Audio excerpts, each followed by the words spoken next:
Моє шанування, колеги. Сьогодні в мене такий хороший настрій. Сонечко виглянуло. Ріжу одну роботу, роблю.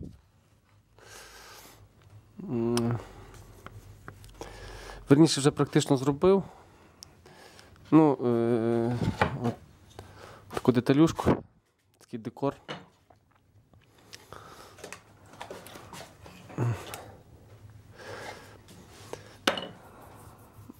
Декор – це матеріал липа, впізнаєте, то лимони, креслення дизайнера. Таких 2 штуки, пише матеріал липа, розміри. Цю я вже майже зробив і поклеїв, вже тут якраз клеїться, більше воно вже заклеїлося, тому що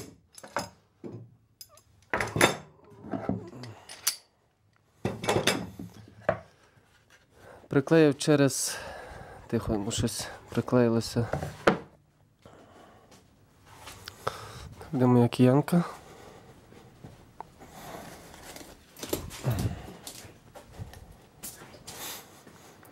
Приклеїлася заготовка.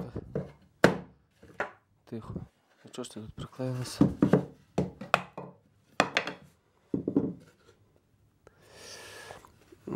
Приклеїв через папір деталь. Чому? Тому що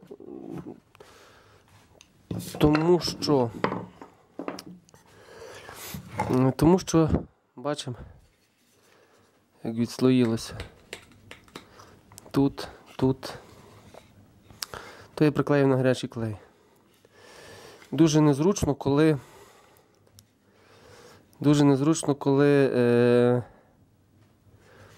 площина не прилягає до... Тобто площина заготовки не прилягає до поверхні робочої щільно.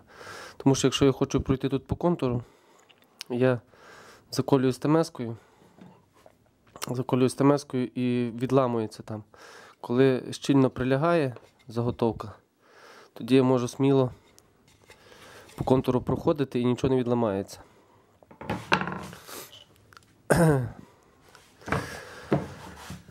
І тому я приклеїв через папір.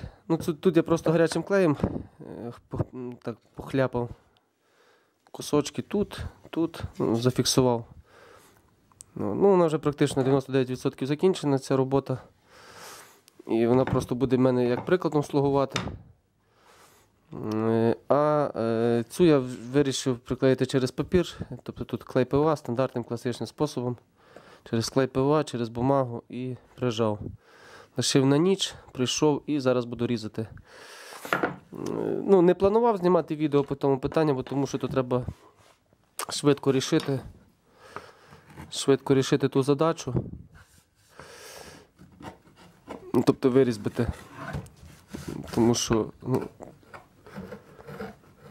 99% роботи, яка приходить, це вже потрібно на завтра. Деколи немає часу на зйомку. А тут щось в мене сонечко присвітило, настрій покращився. Вирішив зазняти відосик, такий інформаційний. Відосик. Струбцинку.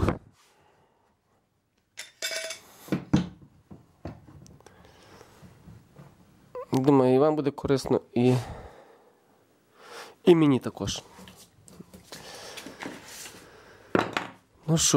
Давайте перебиваємо малюнок через кальку і приступимо до роботи.